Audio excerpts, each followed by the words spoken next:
Untitled Playdate. This is Don. And this is Nick. And boopity boop boop boop boop boop back on the mic. I'm Ryan, eagerly awaiting my endearing sigh.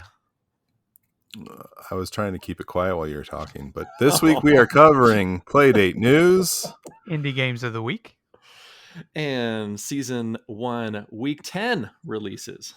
Thanks for listening. Let's get started. So Ryan, you did something on the Discord there. Tell us about it. Totally. So this brings us to our boop boop boop boop boop news and notes section. And if you are a part of our Discord server, which we hope you are, I illustrated some stickers, some digital stickers that you can use and access on the Hello Playdate Podcast Discord server as you wish. They are headshots, illustrations of Don and Nick and I speaking our often spoken phrases. Yeah, I think that's it. Mm-hmm. Pretty cool. Yeah, I never used stickers, so thanks for teaching me how to use Discord. Yeah, cool. I saw you use one too. Good job. And your art's excellent as always, so cool idea. Absolutely. Thank you. Speaking of stickers, though, an actual physical sticker that some people have been wanting to put on their Playdate is a screen protector. And most screen protectors were not available in the United States, where most Playdates have ended up, but they are all over the world, and there are now screen protectors available in the United States. So one of the most popular brands was Boxwave, and so I saw some random person online say, I wish I had gotten a matte finish Boxwave protector. So I, Don, ordered a matte finish Boxwave screen protector, and I wish I had not ordered a matte finish. So I will say Boxwave, the adhesive was great. It does not appear that it's going to leave long-term residue on the screen. The fit was perfect, and it was very easy to install. There were a couple of bubbles that I didn't notice when I was putting it on, but I was able to push them out right away. And I gave it a 10 out of 10 for installation and fit. However, the matte finish makes it look like there's this gray film over the top of it, kind of like a blurry, it just dulls the whole thing. So the actual graphics are not as dark and not as crisp as they were previously. So it is only $9.95 for a 2-pack, but I personally would not suggest getting it. I wanted to get a glass protector, but I don't trust unreviewed adhesive on glass, and there were no glass protectors with any reviews. Even those brands, I looked at, there's one called Vaxon that makes a glass protector, but there were no reviews for any Vaxon glass protectors, and I don't want to leave adhesive on the plastic Playdate screen. So I'm just paranoid about getting the plastic screen scratched over time. For $10, I don't mind putting a screen protector on there. But if somebody gets a not matte one, let us know. So I've got a question. I think I must be less particular about my Playdate than you are, Don. So okay. Riddle me this. If you've got that purple flappy do that goes over top of it to protect it when you're not playing, what are you worried about when you're playing? I'm especially worried about a piece of dirt between the plastic flapidoo and my plastic screen scratching in my pocket. I do have a small scratch on my screen, sort of near the top. I kind of think it was there since day one. It's very small, maybe 1/8 of an inch long. It doesn't bother me that much, but I just don't want that to grow over time. Well, I notice it there. I just want it to look as best as it can. And if there's a screen protector on it, then I don't care if that gets scratched up because I just peel it off. I'm just joshing you. Okay, cool. Interesting. Yeah, I don't want to spend $400 on eBay to buy another Playdate right now. Or wait a year. Yeesh. Anyway. Cool. Well, speaking of waiting for a Playdate, this is a little impromptu news and note I wanted to mention to you guys. I had been talking to a good buddy of mine about this whole Playdate thing, and he pulled the trigger on one like just this week. And I was so happy for him and asked him about his group number and when they said it was going to arrive. And he said he got, I think it was group number 5, and that it would arrive in early 2023. So that's like, what, 6 to 8 months? Like, not a huge deal. Yeah, I mean, we probably waited that long from the pre-order, right? I can't remember how long before we pre-ordered until we got it. That sounds about right in my mushy mind. Sounds right. Yeah. I don't Yeah. remember, Nick. Do you remember? I have no idea. I think it was July, and we got Was them it? in May or April. I don't So remember when maybe we got longer. it. Yeah, I don't know. Either way, yeah, that doesn't sound that bad. 2023 sounds like a long way away, but it isn't that long. You're right. It's We're going to halfway be here through the before year. we know it. Anyway, Yeah. I wanted to mention that only to like give you guys some pats on the back to say, hey, we're spreading the Playdate love, and it seems to be Yeah. working. So good job, everyone. Cool. Nick, do you know anybody besides us that has ordered one? No, not yet. Oh, get to work, door to door. Okay. Yeah, Will do. Job. we need to get to work. Yeah. I also want to mention, if you do not have your Playdate yet, you're still waiting for it to arrive, but you do have a modern console, or even a NES or a Dreamcast. Tapeworm Disco Puzzle is included in the Parasite Pack, which is now available on Switch, PS4, Steam, PS5, Xbox Series X, Xbox One. So via Low Tech Games, you can order that and play Tapeworm Disco Puzzle in color right now on any of those modern consoles while you wait to get the Playdate version. My When you God, get your Don, Playdate. you are nailing these transitions, like every single one. I'm very impressed with you Fantastic. this episode. Thank you. I drank. I don't drink coffee normally, but I just had coffee. Boy, we got to send you some more beans. Yeah, I should have been drinking it this whole time. Anyway, very, very good game. One of our indie picks of the week. And I highly recommend it. It's actually, I don't know if it's still on sale, but it was on sale, the pack with that and Flea, for $6.99 this week. So I bet it is very cool to see it on Xbox. My only gripe is the achievements are a little stiff. They're like 10 achievements or something just for beating bosses. I want to see some weird achievements. I'm a fan of weird achievements. Anyway, though, fantastic games and lots of great reviews all over the place. So go check them out. Cool game. I'll second that for sure. I'll third it. It's fantastic. All over the place. Yes. Speaking of all over the place, is that a good transition? You can leave your thoughts about the Playdate as part of the Playdate community census.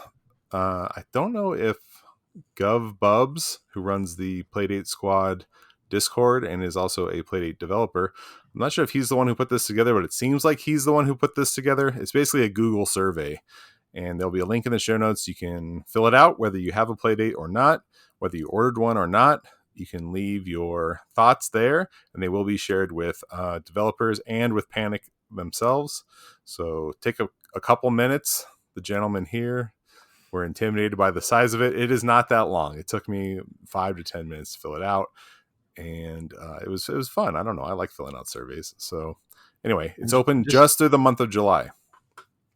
Awesome. Okay. Yeah, I was going to let folks know about that in case they were listening to this after July 2022. No, just July 2022. And your responses can be updated. So if you change your mind throughout the month, you can go back and fix it. It is tied to your Google account, I think. So anyway, link in the show notes.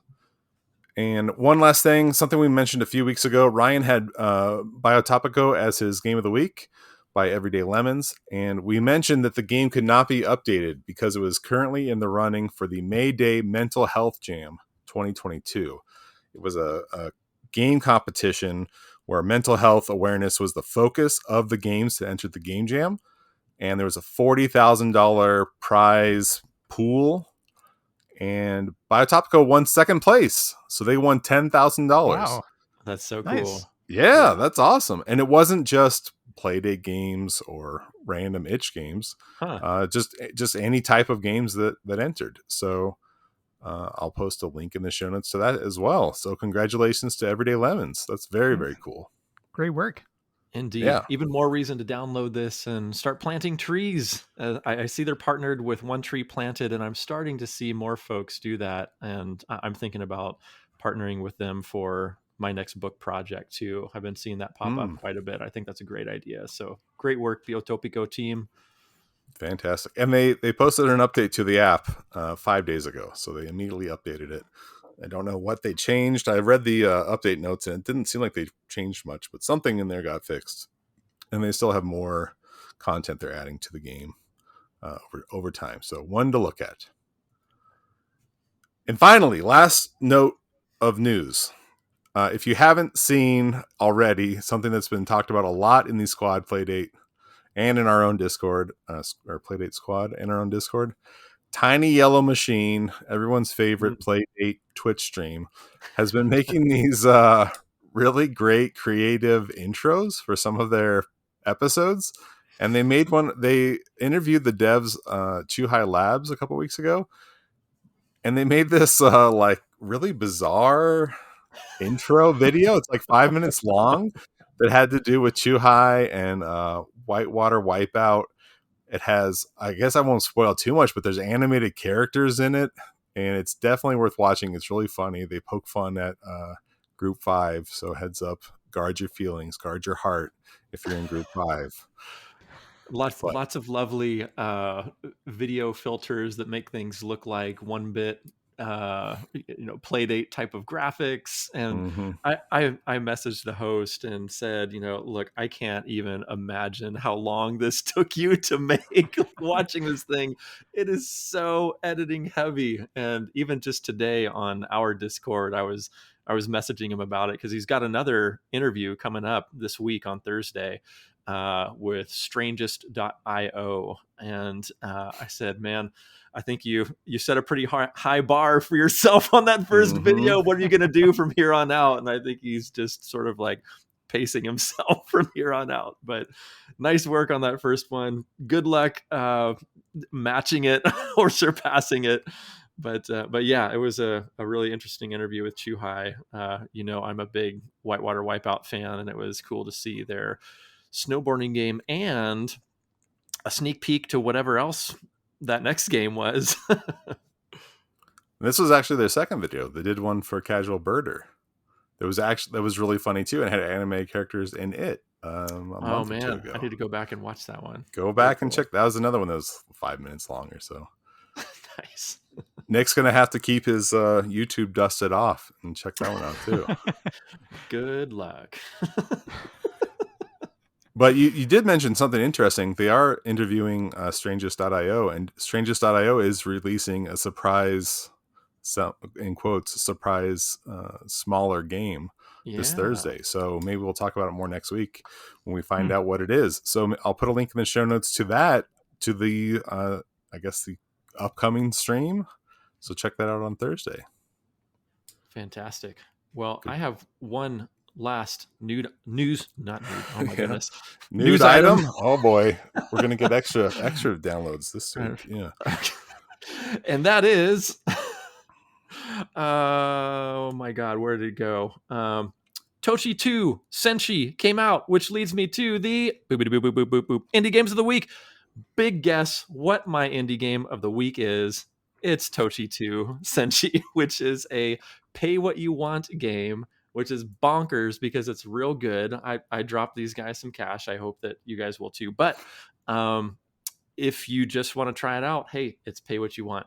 So I reviewed Tochi 1 several episodes back, and it was this tiny little dungeon crawler that took me a little bit to complete, but after it was completed, I speed raced it and completed it in like less than 10 minutes. Tochi 2 is a really great addition to the Tochi landscape. It's another dungeon crawler, very reminiscent of Tochi 1, but expands on the gameplay mechanics. You can progress up and down levels in this castle type thing that you're traversing. You can gather keys, and there are multiple different kinds of keys, which there were not in the first one. There was only one kind of key. So it's really just like a bigger, better Tochi, and I've been anxiously awaiting this, and it did not disappoint. I have completed it, and I don't want to spoil the ending, but I would so like to talk about it, but I won't. No spoilers. Don has advised me many times, and I'm actually going to listen this time and not spoil things. There are a couple of spots that I felt like might have used a bit of smoothing out. One of those things is in Tochi 1, there is a character named Amori, and I just assumed that was your player name because it just all of a sudden comes up. But evidently, Amori is not the player; it's this like companion narrator being that sort of accompanies you, and you actually find and speak with Amori a couple few times in Tochi 2. So that was sort of a revelation and clarity for me in playing this. Um, the other thing that I thought was a little superfluous in Tochi 2 was the multi-key system. It seemed like regardless of which key you got, it was going to open a door, but maybe I was just playing in a super linear fashion and whatever key I got opened the next door I went to. I'm not entirely sure, but that was the way it seemed to me. But with all that said, I was extraordinarily happy to play another Tochi. I very much hope there is a Tochi 3 on the way, and I would encourage anyone to try this out. And as one more news item before I stop yapping about this, Tochi 2 Senshi was on the top of the Playdate page on itch today, or yesterday as a matter of fact. So that was really cool for SN Studio to get that top spot, that ranking, to get some more eyes on their game after working on it so hard. So great job, SN Studios. Don and Nick, Well, you probably knew I was going to talk about this. Did you have a chance to download Tochi 2 and play it? I downloaded it. Haven't played it yet. oh, Nick. Ryan, yeah, there's 3 different types of keys, and it shows in your inventory if you hold the different types of keys. Correct. It shows you that you have different types of keys. However, my minor gripe was that it didn't seem to matter which key I got. It's just going to open any door I go to. But maybe I'm wrong about that. Maybe I was thinking the locks on the doors look different. But maybe I'm wrong. Is that right? Huh. I don't know. I played a little bit of it, but I thought it was easier than the first Tochi, but it was still harder than I could handle. I don't know. Those spikes always kick my ass. Got to get that timing down. Boop, boop. Yeah.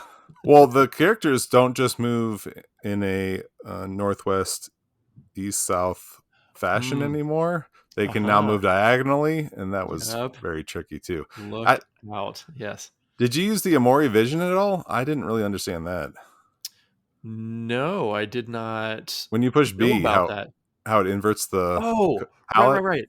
Is that what they're calling that? Yeah. So that was another thing that I didn't quite understand is why you would use that, because I pressed that a few times, but it didn't seem to like reveal anything differently. And I didn't know if that was just meant for like, if you see things better in the reversed way, then that's for you. Or if there's actually rooms in Tochi 2 that will reveal something differently. Don, did you discover any Easter eggs like that? I didn't know what it was. That vision differently? I thought it was a spell or something, so I didn't really understand what I was doing. I specifically was just waiting to ask you.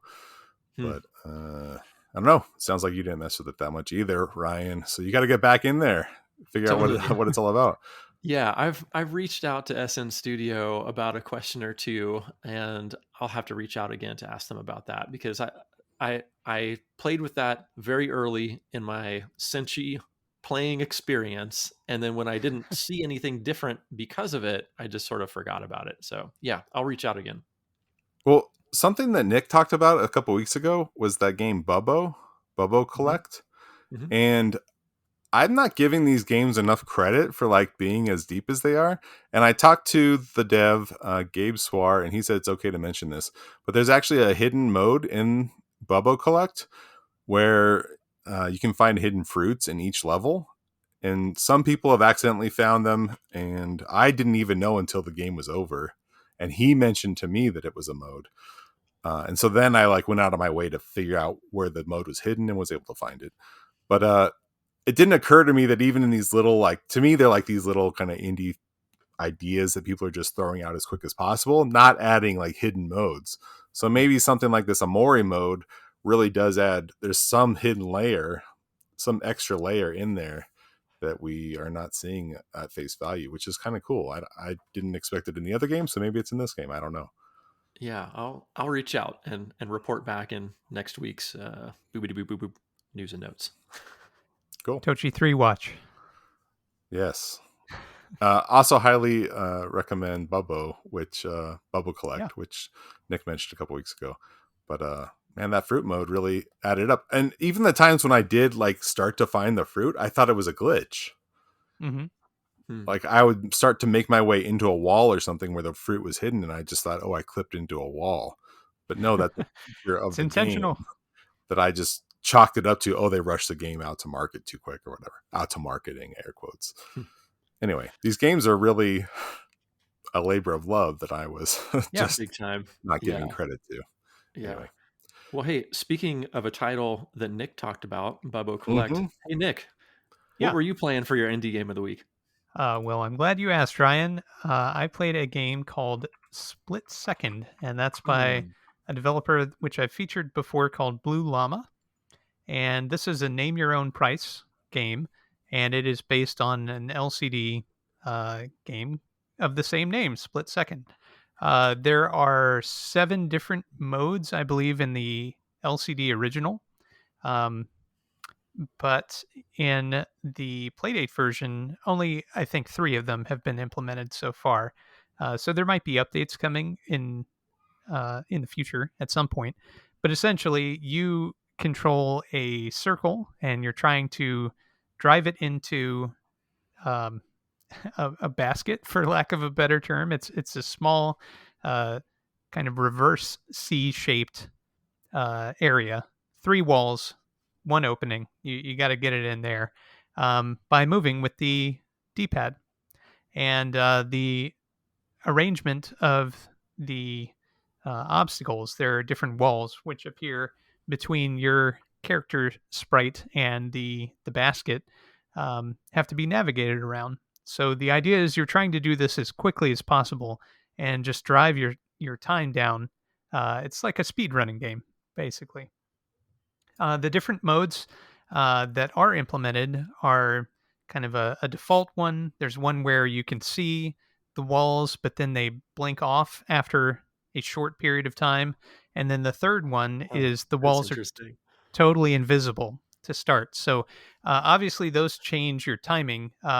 You can, I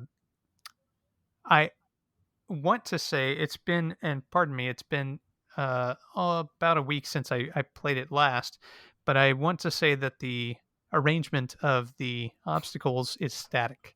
So you can memorize the position of the different obstacles and then work to reduce your time in that way. I found this game fun.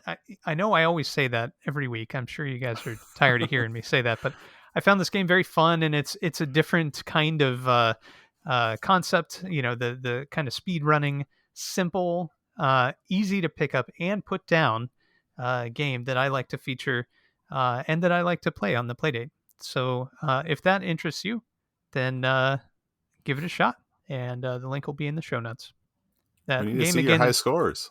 yeah. Oh, yeah. We have a high score beatdown channel in our Discord, and I was thinking this would be a really fun one to try to knock times down and compare with others. I think that would give this game longevity in particular. So if that is appealing to you, and Ryan, I'm looking right at you, then give it a shot and let's see where we can go. Game again, Split Second, and developer is BleuLlama. Do you remember what your times were? Oh, they were obviously the best that they possibly could be. You know, Yeah. 1 I didn't. billionth go of a ahead. second, I think. Yeah. Oh, No, okay, no, of course. I didn't have a serious thing. How about you?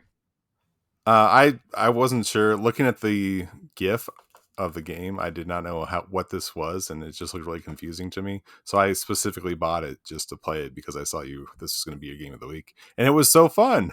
It is super simple but really fun. My best time was 18 something.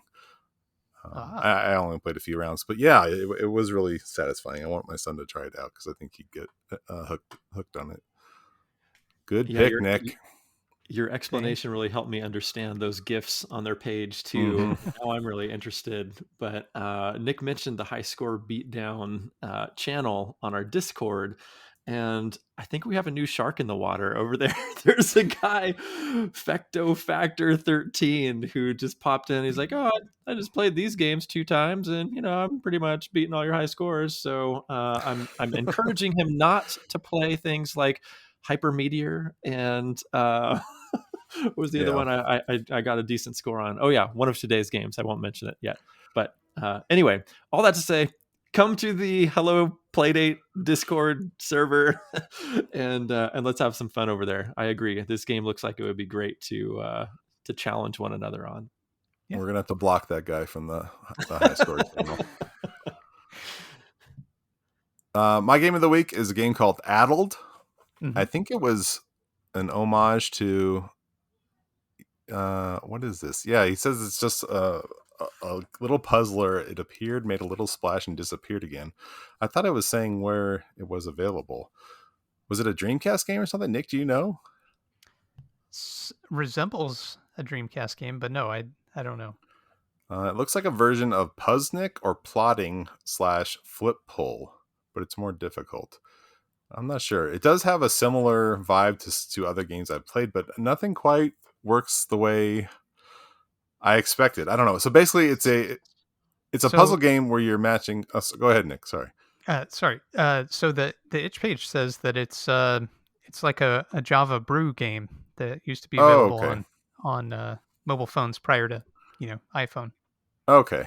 So it's a flip phone game. Mm-hmm. Okay, that makes sense. It does have like really goofy looking graphics, I guess. Well, the graphics are good, but the characters have really goofy faces, like really simple, big eyes and mouths on everything for some reason. But the object is simple. You're just moving blocks around, and then when 2 or more blocks come together, they disappear. And usually you're only matching 2 blocks, sometimes 3 blocks. But if you need to match 3 blocks and 2 blocks touch each other, they disappear. And then you got this 1 block on its own, and you fail the puzzles. You got to start over. There are 200 puzzles in here, which is a ton of puzzles. Whoa. Mercy. Yes, and they're split into little groups of 20, I think, 10 groups of 20, which is really fun. There's animated backgrounds. There's really detailed graphics in like each puzzle. When a block ends up on its own, it changes its expression, which is really cute. There's just a lot of like really cool touches. The instructions are really, really good. The blocks will talk to you, not in speech, but a speech bubble will pop up and tell you, here's what's going on in this one. The names of the levels also kind of give you a clue, like, hey, this one's called cross out or something. Okay, somehow I need to cross these blocks. And there's gravity. There's different gravity to take into effect. There's different blocks that have different functions, like there's fans. So if you move a block on top of a fan, it'll hover. There's little warp gates and stuff. So if a block moves into it, it'll pop over and warp to the other side of the page. There's a lot of cool little mechanics. Yeah. Mm-hmm. This game is $2 and there's just a lot of depth to it. I was hitting a decent amount of bugs, and I almost decided not to review it, and I was going to reach out to the dev, but I noticed he updated it recently. He updated it about a week ago. And so I went ahead and updated the game and haven't hit any bugs since I updated it. And it's actually running faster. Oh, nice. And I noticed that he added some little like loading screen text and stuff like that. So there are so many particle effects in the GIFs mm-hmm. on the itch page. Yes. It's really pretty impressive. All the little graphical flourishes. So I'm looking forward to trying this one. Yeah. Ryan, have you tried this one? No, it looks bonkers though. Like I can't even wrap my head around how to make matches yet, but I'm assuming that since Don said the instructions are good, they are. So instructions are excellent. Nice. It's a lot more simple than it appears. I thought it looked a little too much, so I didn't buy this for a couple weeks, and then I finally it's like, I'll try something new. And it's very easy to understand. From your description, it sounds deep enough where it could be like a season game. It sounds really fleshed out. Definitely. Yeah. Very cool. a lot. It just feels like a lot of love was poured into this game too. Yeah. So again, this is Addled. It feels like a really like end of the Game Boy generation type puzzle game. Yeah. And like Q Billion, I guess, if you remember stuff like that. I really enjoyed it. So I have not beat all 200 levels though. Maybe the last 100 or 90 or so are terrible. Who knows? Anyway, the first batch are fantastic. So I highly recommend Addled. For $2, you can't go wrong. Very good game. So cool. It'll be in the show notes. Check it out. Yes. Thank you for the review, Don. And with that, why don't we head over to our season games of the week, starting with, shall we start with Snak? If that's how you say it, yeah. I was going back and forth. Is it Snak or Snake? I guess it's Snak, right? There's not an E on the end. Obfuscated, I think. Mm-hmm. Don, you want to talk to us about this one? This has a lengthy explanation, but I guess basically it's Snake plus jump. So it's a classic iPhone. It's a classic mobile phone game, Snake, but you can jump. You can jump over your own tail, and then these little apples pop out of the wall, and they bite your butt, and they start working their way up your body towards your head, and you can jump onto your own body and eat the apples. And there's several different modes, most of which, I think all of which, just make you go faster and faster. But one of the three of us, is number 1 on one of the modes and number 3 on all of the other modes. Let's see if you can guess which one of us. Also, this is made by Zach Gage, who is a very prolific mobile game designer, and I would say this is probably the most anticipated game of the season for people. Well, besides the katamari, I can't think of his name right now. Keita Takahashi. Keita Takahashi. Thank you, Nick. Maybe besides his game, but Zach Gage is such a big name. Lots of people were waiting for this one. Also, art by Nevin Morgan. I should mention that. Man, Nevin's been all over these games. Mm-hmm. You see his name come up a lot. I interviewed his wife, who does the Playdate podcast, the official Playdate podcast. And man, I keep seeing his name all over the place. He must be really integrated deeply into Panic. I didn't know his name before all this Playdate stuff, but now I'm seeing it everywhere. Anyway, this Snake game, Snack game, whatever you want to call it, sunk its fangs into me pretty quickly, pretty deep, and I've really been having a great time playing this. You mentioned it was like an early mobile game. Man, I remember playing Snake back on monochrome PCs like 40 years ago. Okay. So, Snake's been around forever, and I love me some Snake. But this had some really cool twists and turns on it. Don described it pretty well, with the apples sort of munching across the screen in a linear fashion. But if they encounter your body anywhere, not only your tail, but any part of your body, and there's some nuances where you can jump over your body, as Don said, but you can also jump on top of your own body and ride your body, which is how you eat the apples to get rid of them as they are munching closer and closer to your head. So if you have jumped on top of your body and you're doubled up, then apples that are not on top of your body cannot jump on top of your body. They're sort of stalled there, like there's a wall or something. And then when you jump off your body, you could conceivably go through and nab them before they jump on you. I also really like the mechanic of varying speeds that you're given. There's maybe 5 different speeds that you can try the game at. And I think that's so brilliant. I'm so glad that was included, because I started on whatever the default one was, but then discovered that there were a couple slower ones and a couple faster ones. Man, I've really enjoyed this game a whole bunch. Nick, what did you think about Snacky Snack? Snake Snack. I enjoyed this game as well. If you're a fan of Snake, you kind of know what you're getting, but there are some twists which make it unique. The first, and I wanted to ask you about this, expert Snake Snack player, Ryan. Does your snake's body grow as you eat the apples? Oh yeah. Or is it okay? Huh. Well, that would add an extra layer of challenge. I did not progress far enough in this game to actually notice that at all. Mm. But so the first couple handfuls of apples that you eat don't seem to appreciably grow your snake.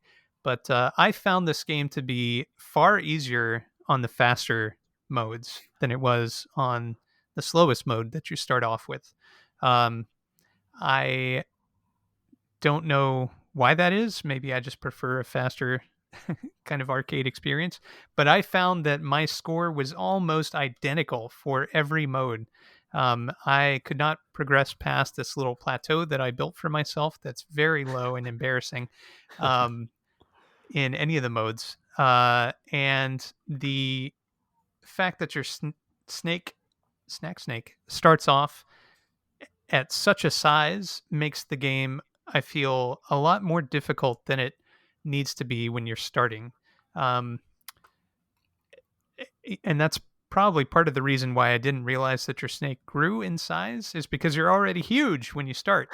Um, Yeah, you're so pretty big. It's not that big. I think it's big enough where it encourages you to try out these new snake mechanics, meaning jumping over your body and yeah, jumping on top of your body. Like so if you're you compare that with the monochrome snake though, where you're Yeah, one compared to pixel Snake. sure. to start. Yeah. It's quite different. And yes, the jumping mechanic is cool, and I enjoy it. I didn't realize that you could block the apples from climbing on you while you're riding your own body. But I found myself frequently trying to perform these daredevil maneuvers, like in light cycles, where I'm trying to snag an apple right before it jumps on my body, and then failing to do so, and then the apple is 1 pixel away from my head. Um, so Well, I had some trouble with that kind of thing, but otherwise, yeah, I found it enjoyable. It's not one that I found myself dying to come back to, though. Um, so, I'll see how this grows on me over the coming weeks. But it's, I I feel that the game having a high level of difficulty out of the gate, and um, the some of the mechanics build off of each other in sort of unsatisfying ways for me. Um, Well, after those so blasphemous comments, maybe I can give you some tips to help you. You let me know when you're ready. sure, I'm guessing that your tips involve eating the apples and not letting them touch your head, because I'm familiar with those, and also the jumping mechanic. I use that to great effect. Actually, I jump over my own body and then snag the apples from the other side before they climb onto my body. I feel like I get the game. The problem that I have with it is that it's not a very satisfying game to play for me. Um, so uh, obviously, everybody's going to have their own opinion on that, and that's just mine. So um, take that for what you will. Don, how about you? well, what did you mean by block the apples? You mean like if you're riding the walls? That's what Ryan was saying. If you jump on your own body and circle up, I guess the apples can't get on your body. That's right. So if you jump on top of your body and ride your body, Yeah. then you're basically on like a second level, right? Okay. And imagine an apple approaching your body perpendicularly at that Yeah. point. Typically, they would bite you and then start running toward your head. Yeah. But if you're doubled up, they cannot bite you. They just sit I there see. I missed that part. until that doubled up portion goes away because Right. it's constantly moving. Um, but yeah, Don, let's hear your thoughts on Well, Snacky Snake. well, conceivably you could keep coiling up then. It doesn't quite work like that, but mechanically, I'm not sure if it would work like that. But you're moving around so quickly and in so many directions, it typically does not work like that. I've never got it to work exactly like that anyway. Okay. What I do mean, you mean by that? Like, I was never able to turn a corner on my body just because I lacked the accuracy oh, and I was playing, super high speeds. Are you saying that you were able to do so, but that you were unable to continue to do so around a circle? Is that a question for Don or me? no, for That's Ryan, for Ryan. the pro. Oh, yeah. Yeah. So once I jump on my own snake body, then Yes. I can ride it and turn corners on my snake body. And in an ideal world, you keep that up because apples continue to bite the end of your body and continue to make their way toward your head. And if you keep riding your bodies, then you just keep chomping on a bunch of apples that are jumping on your tail. So, um, one thing I learned from watching my son, which I thought was really helpful, is that, first they tell you, hey, if you press the A button, you can jump over your body. Okay, great. But then I watched my son playing when we first got the game, and he jumped and then turned Hmm. midair so that he could Hmm. jump onto his body. So that was an initial big revelation for me. Then I would encourage you. Okay, so if Fecto Factor 13 is listening right now, please turn off the podcast. But something that I would recommend to you, Nick, is to develop a 5-button sequence. When you are running across a screen as a snake and apples are chomping up your body, making their way toward your head, then develop a down, right, up, left, A. Boop, boop, boop, boop, boop. Down, right, up, left, A. What that does is it makes a little circle on your body. And after you make that little circle, you press A, which jumps you on top of your body. Hmm. Then you're riding your body. So I just got in this like thumb circle A motion to jump on top of my body really easily. And that was Hmm. a really big key for me getting, these higher scores. So, yes, I think it's key to start riding your body. I think that move, if you can get that sequence down, just practice that little sequence. And I was even able to do that with great frequency and great repetitive nature, even on the highest levels. You just circle your thumb a little faster and press A, and then you're riding your body. Then start practicing riding your body and turning on to your body. It sounds like you were only riding your body for one direction. And then when your body turned, you weren't quite able to hit that turn. But I think that's really important too. Anyway, hopefully that helps not only Nick, but other Snack Snake players. Um, that's been helpful for me anyway. So, can you triple up and quadruple up?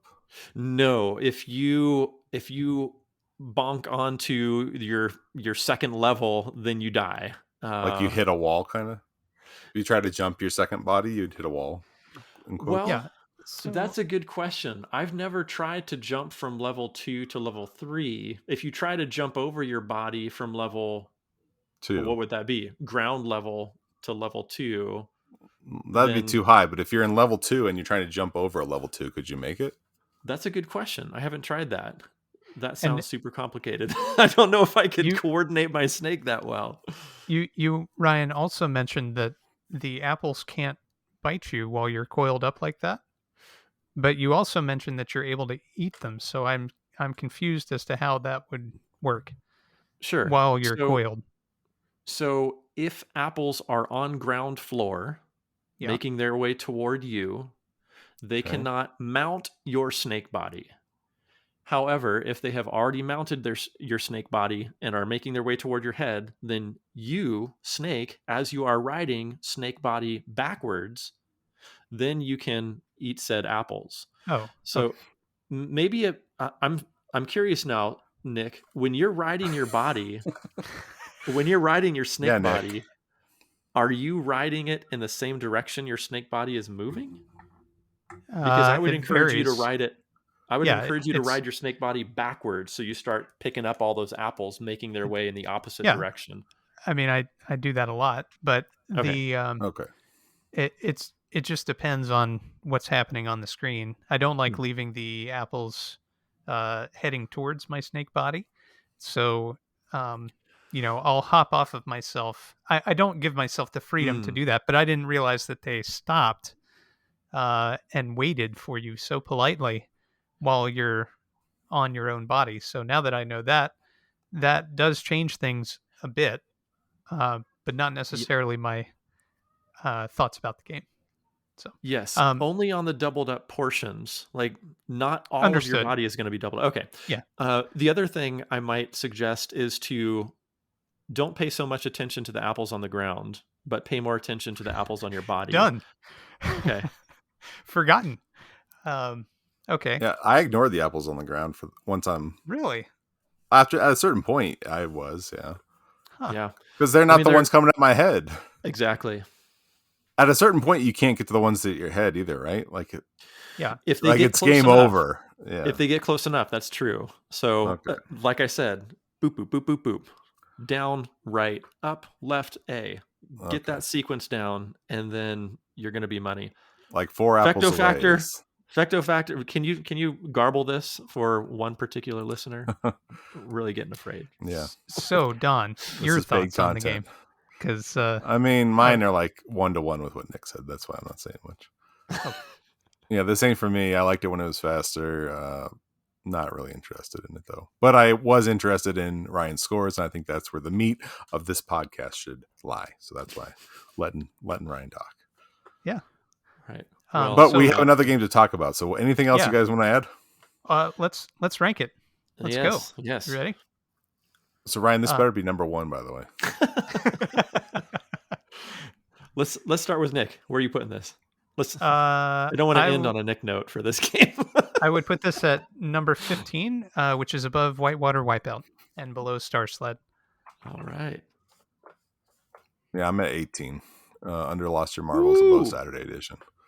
Oh this boy, ain't for me. It's all right. Okay, that's okay. Lots of stuff here is for me. So where you got it, Ryan? Lots of stuff in season 1. Number 1 or number 0? Where are you at? I'm gonna toss this in the top half at number 9, under Skullcork and over Star Sled. Let's get that other guy as our third chair. Ooh, ouch! Come on, he's got good scores. He doesn't beep and boop, and he actually does good. He has legitimate rankings. Well, good luck getting him to make a digital sticker for you. So you have Snak. He might. I don't know. You've got it below Casual Birder. You got it below Flipper Lifter. You didn't even bother coming on the podcast for Spellcork, and you got below that. These are these are all correct. But again, we've said this every episode. The games in season 1 are extraordinarily strong. And I know. My opinion is that if you're making it in the top half of season 1, you are a gosh darn good game. And I think Snak is great. There are other games that we could go through this. I could pick these apart. No. I know you got to go somewhere. Another game here. Come on. After we're done with season 1, we can come back and nitpick. All right. Okay. So let's talk about the next game on our list. Next game is called Sasquatchers. What a fantastic title. I love that. Mm-hmm. Good font, too. Sasquatchers is a turn-based... Wait, did we get Nick's ranking? I don't think we did. We just blew right past it, didn't we? Oh, he said it before you said it. We started off with Nick. I'm sorry, Nick. Nick, you got to speak up more, dude. Hello. It's just me and Ryan yelling at each other for half the show. Sasquatchers is a turn-based tactical cryptozoology game. The player controls a team of fame-seeking scientist influencers traveling through an increasingly dark and creepy forest areas, trying to set the best possible angles for photos and video of elusive cryptids. This was made by Chuck Jordan with music and sound by Jared Emerson Johnson. So, what did you guys think about Sasquatchers? Nick, let's hear from you first. Yes. All right. So, I have expressed in the recent past on Gaming on 10 that I don't play a lot of strategy games these days. It used to be a genre that I really enjoyed, but I've kind of put it down in recent years. Sasquatchers brought some of that love back, though. I initially found the tutorial stage to be too wordy, too lengthy, I guess would be the thing. I thought that the tutorial was drawn out, and I find that with many strategy games where they are almost overwrought in their explanations for how the game systems work, and it takes a little bit. I have to be in the right mood to get into something like that. So I kind of wasn't in the right mood the first time I tried Sasquatchers, and I made it through the tutorial, and I was like, "Whew, that was something." But Feeling the I word came pain. yeah, I finally felt some Orion's word pain. Yeah. Um, but I came back to it and I had a great time with this game. I Awesome. really enjoyed it. A lot of the tactical choice comes down to how your character um, decides to spend their action points for the turn. And I've been playing a bit of the first Fallout recently, and that's Mm. got kind of a similar tactical system where you have action points and you have to determine how you spend them. Um, in Sasquatchers, your goal is to take photos of these different cryptids, and each stage has different cryptids that you can take photos of, and each cryptid has different ways that they can interact with your team in a negative way. So um, there's the larger Sasquatch, and then they kind of fart and knock you out. There's a creature from the Black Lagoon type monster, and they can zap you with lightning.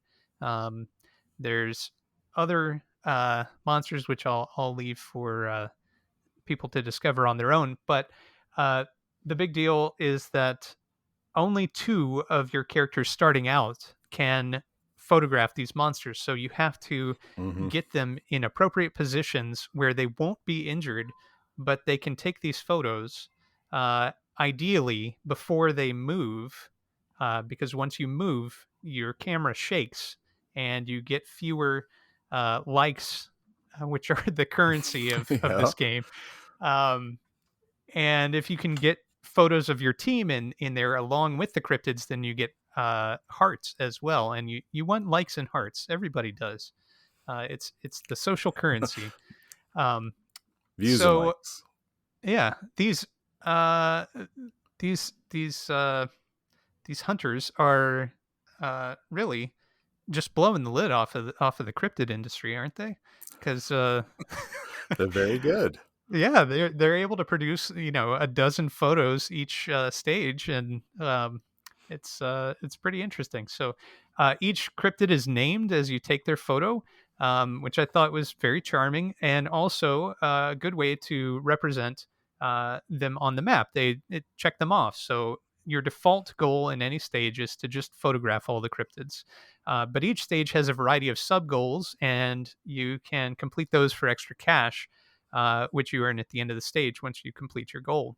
Um, there are a few other cool mechanics, like there are uh, campsites which are set up all over these forests that you're in, and you can repair them. I don't know why they're all destroyed, but that is the case. One of your team members is super good at repairing them, but getting them in place, they have a lot of defensive capabilities. So getting them in place means that they're not protecting the people who are able to take the photos. So you need to plan your routes and your movement uh, scenarios so that those people are not left defenseless necessarily, or at least for very long.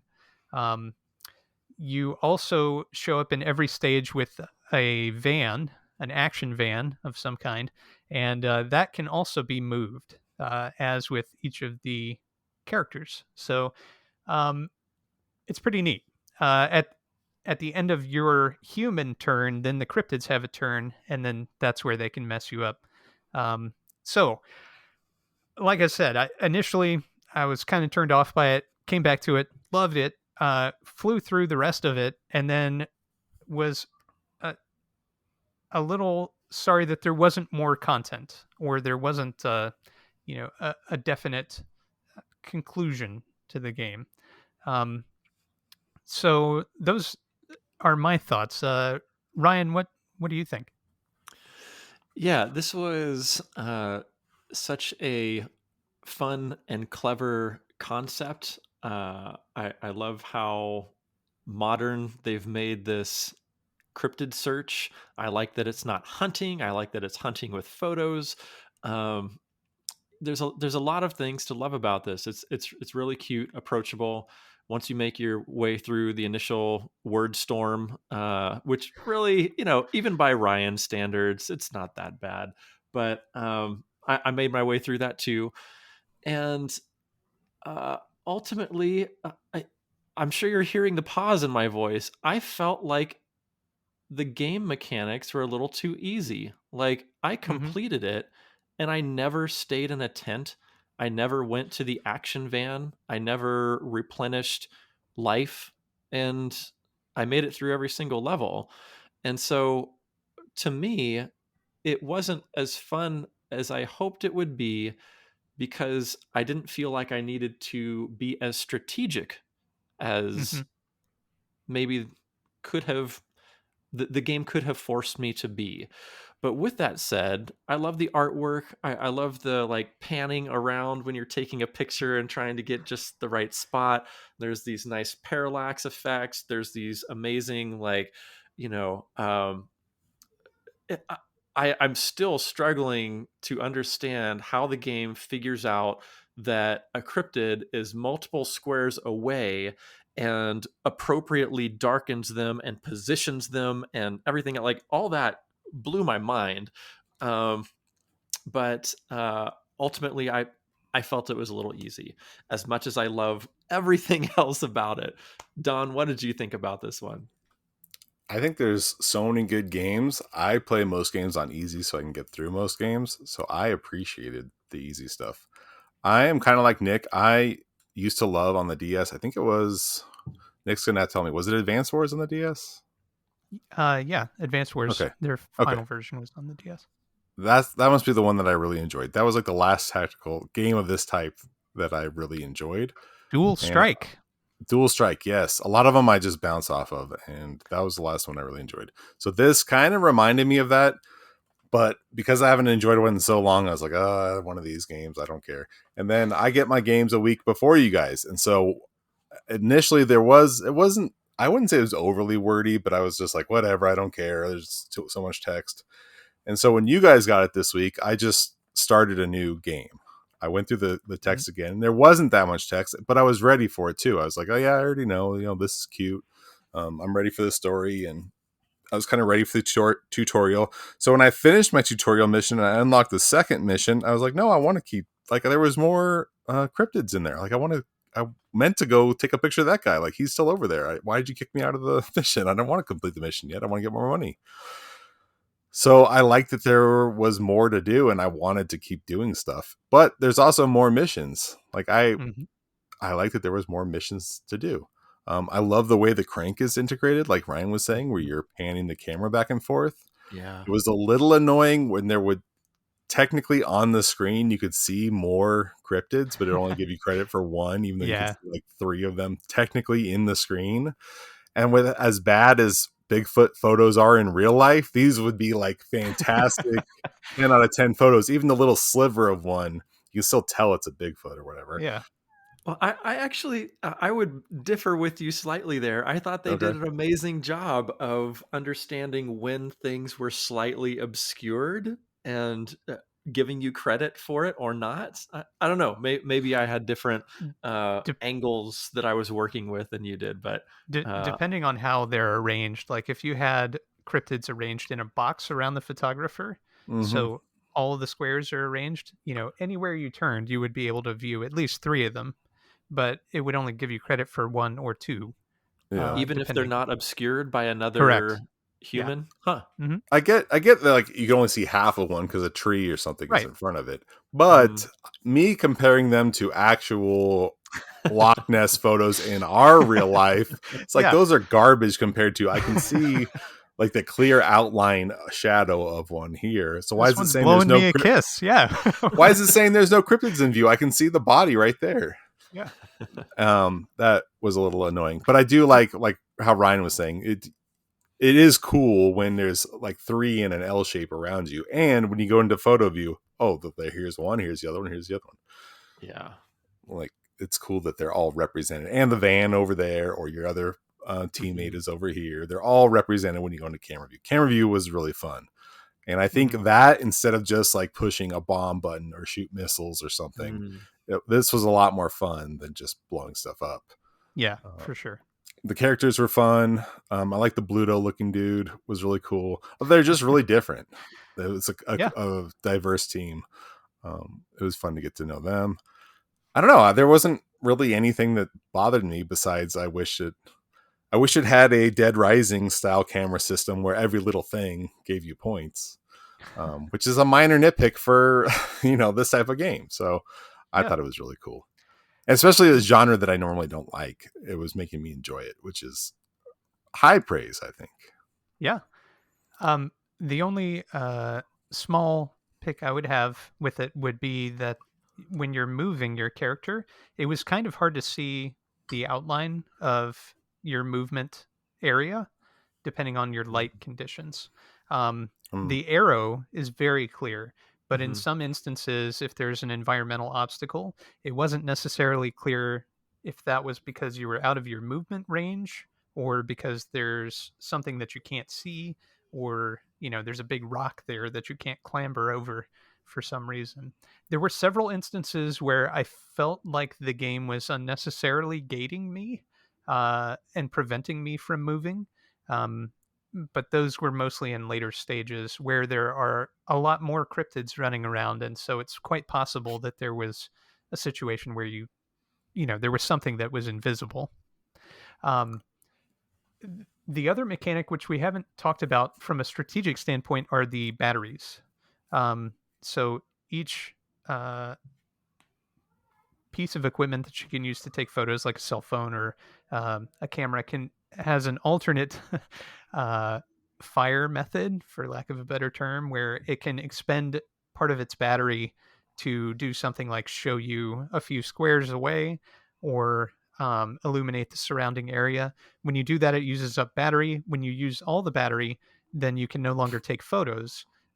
Supposedly, I thought you would be able to recharge at the action van, but I was never able to get that to work. It seemed to work for me. It did. You have to be one square away. I mean, you have to be right next to it. So it recharges your health, and that happened all the time. But if my device was broken or if the battery was gone, it wouldn't recharge for me. So I don't know if that was a bug or... Maybe I'm looking at the wrong thing then. Or what? I'll pay more the tutorial attention. Said that that's what should happen, but I ran into that situation twice, and I was like, okay, I'm going to be more careful from now on and stop trying to illuminate the general area. I even used the cameras to illuminate and run out the battery, but even so, I never needed to charge batteries. I never needed to recharge life, like any of that. I don't know. I just felt like I was sailing right through the game. I'm like, is this right? I kept progressing. I kept getting money. I kept not needing to stay in tents or visit action vans. So I only did it because I happened to be standing next to it. I never really needed to.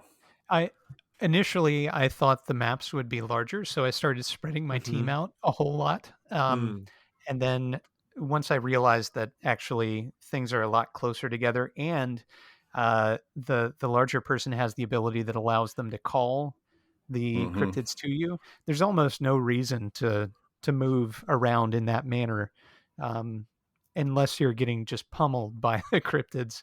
But the same character has an ability that allows them to kind of knock out the cryptids in the surrounding area. So as Ryan said, the lack of actual strategy is a bit of a bummer. And I feel like if there were more stages or more options, that aspect could have been mitigated. But Sasquatchers too. Yeah, maybe that's the deal, leaving it open.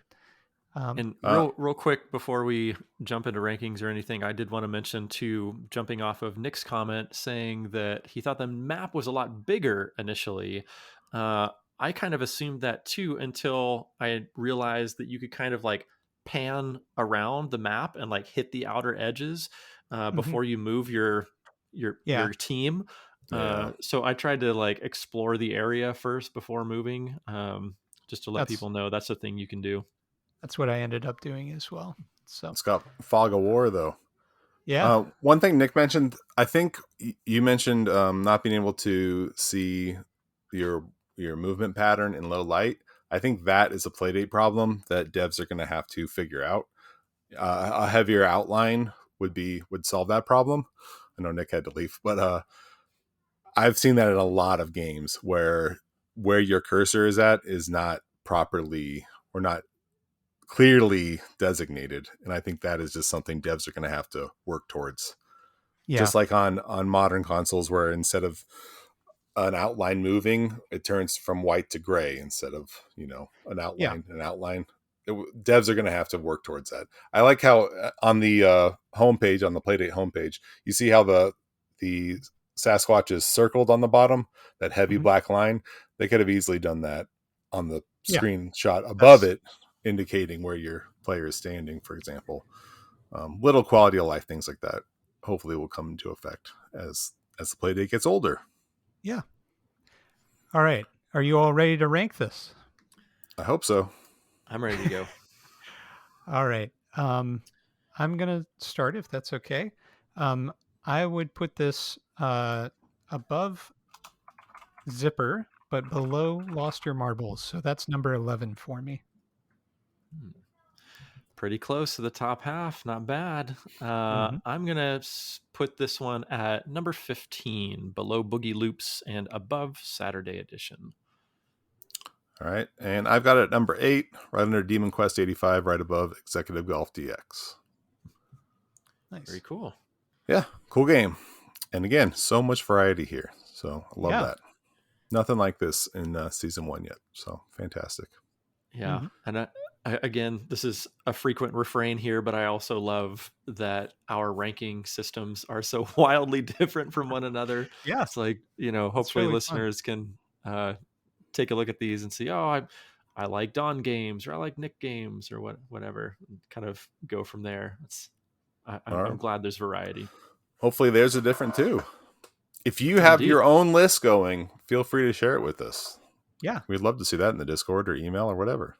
Yeah, and where can they find us, Don? They can find us, playdatepodcast.com or Hello PD Podcast on Twitter. Or, check these show notes. All that stuff is in there. All our different socials. 20 games we've reviewed so far. Ooh, amazing. Wow. Only a couple weeks to go. My goodness. Bittersweet. Christmas.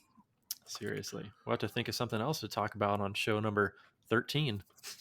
And we did our first sequel this season with Tochi 2. First sequel. Playdate's already got sequels. What the hell? Woo. Amazing. Thank you, SN Studio. Thanks. Yeah. Well, thanks, guys. We will catch you next week. Thanks so much for listening, too. Bye, guys. Bye. Bye, everybody.